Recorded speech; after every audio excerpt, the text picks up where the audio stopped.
You ready? Tell me when you're ready. Thumbs up? Whenever. Okay. Can you introduce yourself for those? Sure. Hi, I'm Joseph Hunter, or Akabaka. I'm the lead developer for Sucker for Love, and this is Sucker for Love Date to Die For, the prequel for Sucker for Love First Date. Yes, it's a sequel but prequel.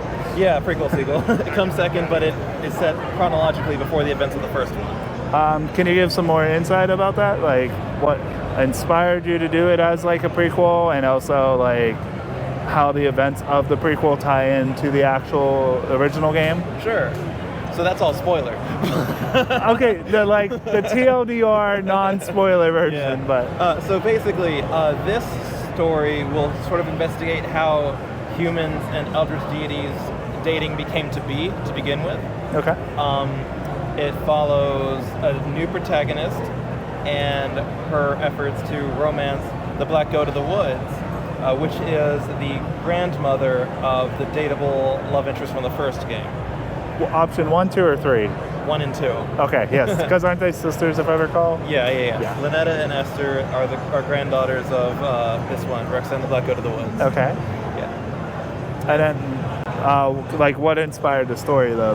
Right. So, this one was inspired by my experience when I read Shadow over Innsmouth Okay. by Lovecraft. And so, I really like that sort of you're trapped in a city where everyone can tell you're not one of them, and they all worship the same eldritch deity, so they're all mutated and they're coming for you, and there's nothing you can do. You can't run. You can't call the police. Basically, I thought that was a really compelling setting to use for horror. Mm-hmm. And so I basically took the Black Goat of the Woods and applied that aesthetic and skin to Shadow over Innsmouth. So instead of fish people chasing you around in a harbor, it's goat people chasing you around in the woods.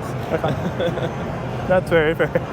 I remember from PAX East, you were talking that you're like the primary developer, that you basically do everything. Since then, have you had like a little bit more help since the game's coming closer to coming out, or? Yes, so I have the help that I get the most on is music. I don't do any of the music, that's our composer, Extra Spicy. Okay. And the background art has about 4 artists helping me, just because we upscaled big time from the map in the first game to the second one. In the first one, it was just 3 rooms, the bedroom, the bathroom, and then outside. Yes. But here you've got like a whole house with like 20-something rooms.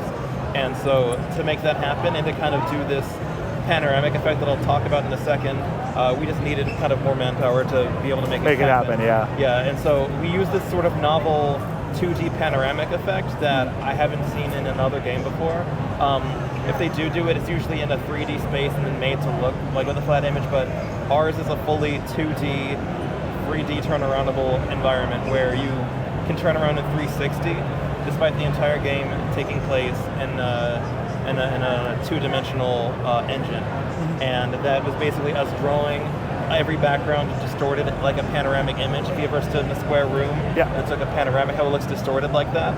That's how we actually have to draw out each of the rooms. And then we load it into the game, and then we apply a reverse panoramic filter onto it to bring it back to normal. And it creates the illusion of a 3D room, even though it's a 2D image. It's really cool. Was there anything like that inspired that, or just like making how it made it work? So that was something that just was kind of demanded of the game. In order for you to like traverse a house and like look out for threats, you kind of have to be able to look all around you. I couldn't really figure out how to, without being able to turn around in 360, navigate a room, especially one that has 4 walls. Yeah, and so that was something that we just kind of had to figure out because of the design elements that we'd already were really kind of hell-bent on including in this game. Do you have any questions, Jeff? You're like, I don't know what the game is fully. No, not yet. It is would you say dating sim in a way? Yeah. But I have people horror that play dating. your game. Horror dating sim. So, so what has been updated since the last time we talked? So there's been an art overhaul. So less rooms have more things in them. Okay.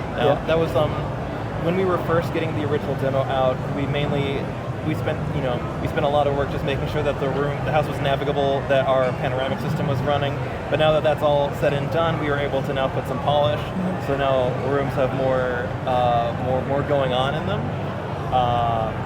We did an art cast on all the characters. Roxanne sprites were all updated.